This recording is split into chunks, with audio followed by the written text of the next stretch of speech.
नमस्कार, BTV news में स्वागत है आपका।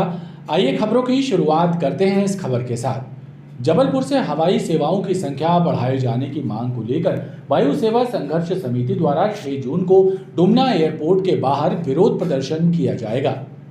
मुंबई, बेंगलोर, पुणे और चेन्नई फ्लाइट की मांग को लेकर आंदोलनरत वायु सेवा संघर्ष समिति द्वारा 6 जून को डुमना एयरपोर्ट के बाहर सांकेतिक विरोध प्रदर्शन किया जाएगा। समिति के सदस्यों ने बताया कि उनके द्वारा सभी शहरवासियों से अपील की जा रही है कि 6 जून को फ्लाइट्स का बहिष्कार करें ताकि मांगें पूरी हो सकें। इसमें हम लोगों ने बहुत विनम्रता से आम जनता से फ्लायर्स और आग्रह किया है कि कल के दिन वो जबलपुर से विमान यात्रा या जबलपुर को विमान यात्रा करने से बचे।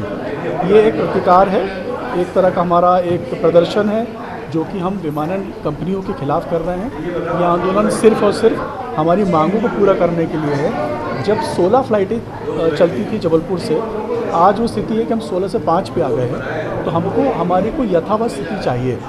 और बॉम्बे फ्लाइट 1 जुलाई से इंडिगो ने स्टार्ट करने का आश्वासन दिया है। तो आंदोलन का एक छोटा सा सफलता हम लोग कह सकते हैं वो मिली है। लेकिन जुलाई माह तक अगर हमको कम से कम पूना, बेंगलोर और चेन्नई की फ्लाइट यदि नहीं मिलती है तो ये जो संकेतात्मक आंदोलन नो फ्लाइंग डे का 6 जून को है, इसको बड़े स्तर पे, बड़े वृहद रूप में आने वाले समय में किया जाएगा। ऑल इंडिया लोको रनिंग स्टाफ एसोसिएशन द्वारा मुंडी गरम प्रदर्शन किया गया। दरअसल भीषण गर्मी में लोको रनिंग स्टाफ के लिए एसी की व्यवस्था नहीं है। इसके अलावा लोको पायलटों की विभिन्न मांगों से संबंधित मांग पत्र रेल प्रबंधन को सौंपा गया है। जिंदाबाद जिंदाबाद, LRSA जिंदाबाद जिंदाबाद जिंदाबाद, LRSA जिंदाबाद जिंदाबाद जिंदाबाद, इंकलाब। All India running staff association द्वारा ELS शेड के सामने मुंडी गरम प्रदर्शन किया गया। लोको पायलट्स का कहना है कि भीषण गर्मी की मार झेल रहे रनिंग स्टाफ के लिए एसी की भी व्यवस्था नहीं है, जिसके कारण उनका स्वास्थ्य बिगड़ने का खतरा बना हुआ है।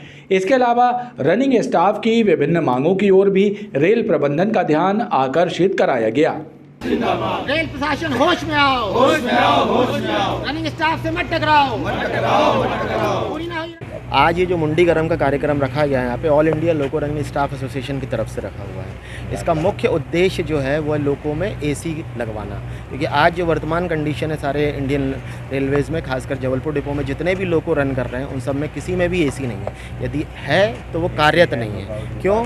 क्योंकि कार्यरत के लिए मेंटेनेंस स्टाफ शायद शेड में नहीं है, हमें ऐसा बताया गया है। अभी वर्तमान स्थिति इतनी बुरी है कि 45 डिग्री टेम्परेचर बाहर है और लोको में 55 डिग्री और 58 डिग्री टेम्परेचर रहता है। अभी इन समस्याओं को लेकर हम लोग यहाँ पे एकत्रित हुए हैं। रनिंग स्टाफ जबलपुर मंडल में इस समय बहुत ही बुरी स्थिति में काम कर रहा है। हमारे पास 750 लोको पायलट के पद खाली पड़े हैं। उनको भरने का कोई प्रयास न रेलवे बोर्ड से हो रहा है न मुख्यालय से, और 40 पद अकेले CLI के खाली पड़े हैं। हमारे ALP के 300 पद रिक्त पड़े हैं। लेकिन जब तक इन पदों को भरने की कार्यवाही नहीं की जाएगी, रनिंग स्टाफ की समस्या दूर नहीं होगी। रेलवे बोर्ड ने कहा 36 घंटे में मुख्यालय वापस लाया जाना चाहिए, लेकिन यहाँ 72 घंटे से लेकर 90 घंटे 100 घंटे तक उनसे लगातार इस भीषण चिलचिलाती गर्मी में काम कराया जा रहा है। लोको कैब में यूरिनल नहीं है, पेशाब करने की व्यवस्था नहीं है, कहीं भी जा कर के एसी नहीं लगे हैं, जबकि बोर्ड ने 10 साल पहले बोला था कि सारे कैब में एसी लगा दिए जाएँ। जो लगे हैं वो सब ख़राब पड़े हैं। इन परिस्थितियों में हमारे सहायक लोको पायलट को फाग सेफ डिवाइस 5 किलो वजन ढोने का काम करना पड़ रहा है, अपना बैग, राशन सब लेकर के। तो इस तरीके से रनिंग स्टाफ को इन चीज़ों में राहत दिलाई जाए और 14-14 घंटे 12-12 घंटे हर ट्रिप में काम करना पड़ रहा है। ये जो ऑपरेटिंग का फेल्योर है इसे ठीक किया जाए, इससे रनिंग स्टाफ को राहत मिलेगी। करना होगा, करना होगा, करना होगा, करना होगा, करना होगा। स्मार्ट सिटी लिमिटेड द्वारा गोल बाजार में कराया जा रहा सड़क निर्माण कार्य गफलतबाजी का शिकार है। जो केबल अंडरग्राउंड बिछाई जानी थी उसे अब सड़क खोदकर बिछाया जा रहा है। देखने वाले हैरत में हैं। गोल बाजार क्षेत्र में स्मार्ट सिटी द्वारा बनवाई गई सड़क को फिर से खोदने का काम शुरू कर दिया गया है। ठेकेदार कंपनी कुछ स्थान पर अंडरग्राउंड केबल बिछाना भूल गई और अब सड़क को खोदकर केबल लाइन बिछाई जा रही है।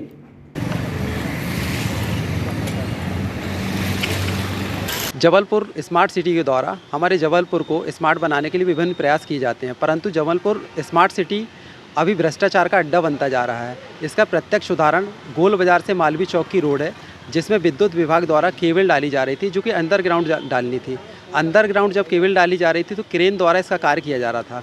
क्रेन जब कार्य की तो उसमें क्रेन भी फंस चुकी थी, अंडरग्राउंड केबल नहीं डली। तो एक रोड उसमें बनाई गई थी जो कि बहुत ही करोड़ों की लागत से बनी हुई थी।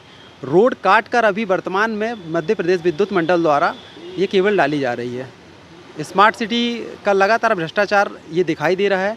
मैं चाहता हूँ, निवेदन करता हूँ कि संबंधित विभाग के अधिकारी स्मार्ट सिटी में इसे अपने संज्ञान में लें और भ्रष्टाचार पर रोक लगे। स्मार्ट सिटी के सड़क और फुटपाथ निर्माण कार्य से स्मार्टनेस गायब है। पूरी योजना गफलतबाजी का शिकार है, लेकिन जिम्मेदार अधिकारी इस ओर ध्यान नहीं दे रहे हैं। गुरुवार को ज्येष्ठ अमावस्या के दिन शनि जयंती और वट सावित्री व्रत पर्व मनाया जाएगा। धार्मिक मान्यताओं के अनुसार इस दिन न्याय के देवता शनिदेव और वट वृक्ष का पूजन करने से पुण्य फल की प्राप्ति होती है। ज्येष्ठ कृष्ण अमावस्या को शनि अमावस्या के नाम से जाना जाता है। सनातन धर्म में इस दिन न्याय के देवता शनिदेव का विधिवत पूजन करने से मनवांछित फल की प्राप्ति होती है। सन्नो देवी रविष्ट आपो भवन्तु पीतये संयो रविस्रवन्तु न। ज्येष्ठ कृष्ण अमावस्या को धर्मशास्त्रों की ऐसी मान्यता है, यह शनि अमावस्या के नाम से जानी जाती है और उसी के साथ इसे वट सावित्री अमावस्या भी कहा गया है। शनि हमारे यहाँ न्याय के देवता के रूप में प्रसिद्ध हैं और इनकी जयंती पर यदि आपने पूजन अर्चन किया, उड़द की मिठाई, मालपुए का दान किया, तो यह हमेशा सार्थकता बढ़ाता है। और उसके साथ साथ एक छोटा सा उपाय यह भी आप कर सकते हैं, स्टील की कटोरी में सरसों का तेल लें, उसमें कुछ दाने उड़द के, कुछ दाने काली तिल के आप डालें, एक केवले का टुकड़ा डालें और उसमें अपना आप मुँह देखें और मुख का दर्शन करने के तत्पश्चात उस तेल और कटोरी को आप दान कर दें और तत्पश्चात स्नान करके शुद्धि कर लें, तो यह निश्चित रूप से आपके लिए सार्थक सिद्ध होगा। ज्येष्ठ अमावस्या के दिन वट सावित्री पर्व भी है, लिहाजा इस मौके पर सुहागन महिलाओं द्वारा वट वृक्ष का पूजन करने का विधान है। वट सावित्री का भी पर्व है, तो ऐसे समय आप भगवान शनि की उपासना करके जीवन में पुण्य लाभ अर्जित कर सकते हैं। और अपने पितरों की शांति के लिए यदि आप कौओं को कुछ भोजन का दान करते हैं तो यह भी आपको सफलता दिलाएगा। लेकिन एक बात का और ध्यान रखिएगा कि यदि आपने अपने घर से कबाड़ अलग किया, पुरानी वस्तुएं अलग की, तो निश्चित रूप से शनि की कृपा आपके ऊपर बनी रहेगी। बाजना मठ कॉलोनी स्थित एक घर के टॉयलेट में 7 फुट लंबे सांप ने डेरा जमा लिया। घर में सांप की मौजूदगी से लोग दहशत में आ गए और वो मकान से बाहर आ गए और इसकी सूचना सर्प विशेषज्ञ को दी गई, जिसके बाद सर्प मित्र ने मौके पर पहुंचकर सांप को पकड़ लिया। सर्प विशेषज्ञ मुकेश तिवारी ने बताया कि शास्त्री नगर बाजना मठ कॉलोनी में रहने वाली डॉक्टर मीशा रूबीन के घर में 7 फीट लंबा धामन प्रजाति का सांप घुस गया था, जिसका रेस्क्यू कर उसे जंगल में छोड़ दिया गया। वो आपकी लैट्रिन सीट से आया होगा, ठीक है ना, उसके अंदर से आया। कई बार दिक्कत है उसमें। किस प्रजाति का है ये घोड़ा प्रसाद, रेड स्नेक बोलते हैं इसको। अच्छा, और ये कितना लंबा? 8 से 9 फीट का हो। मानोताल थाना क्षेत्र के कठौंदा में 2 युवतियों के बीच जमकर विवाद हो गया। नौबत मारपीट तक जा पहुंची। बात इतनी ज्यादा बढ़ गई कि दोनों ने एक दूसरे पर चाकू से वार कर दिया। इस घटना के बाद पुलिस ने दोनों युवतियों के विरुद्ध मामला दर्ज कर कार्रवाई शुरू कर दी है। कभी पक्की सहेलियां रहीं 2 युवती अब एक दूसरे की जान की दुश्मन बन गई हैं। दोनों के बीच कठौंदा तालाब के पास विवाद हो गया और जमकर मारपीट भी हुई।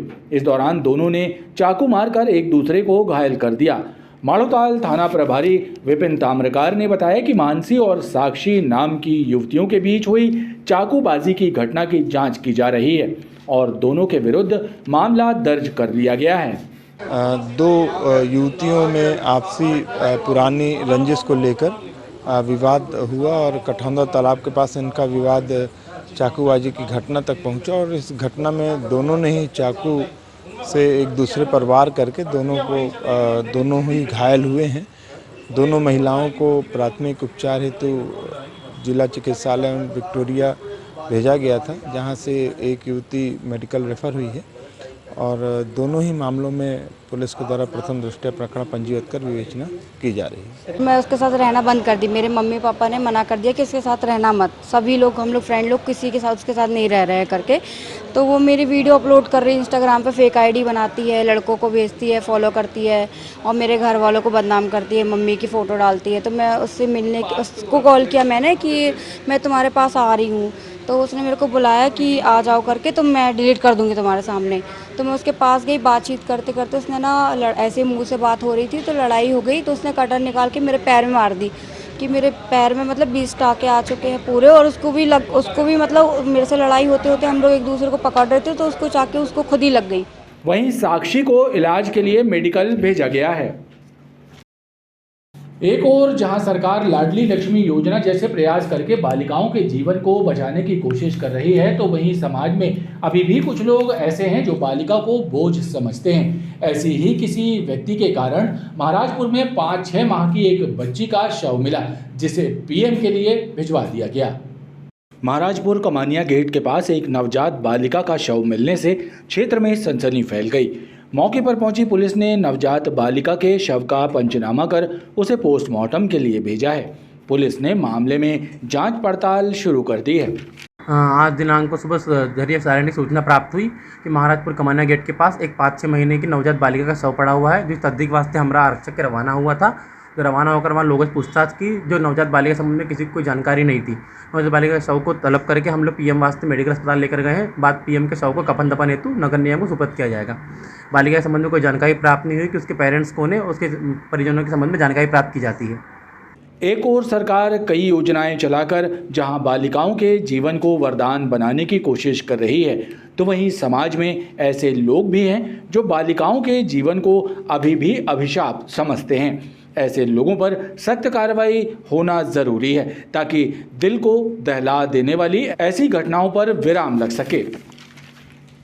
खबरों का ये क्रम लगातार जारी है, आप देखते रहिए BTV न्यूज़।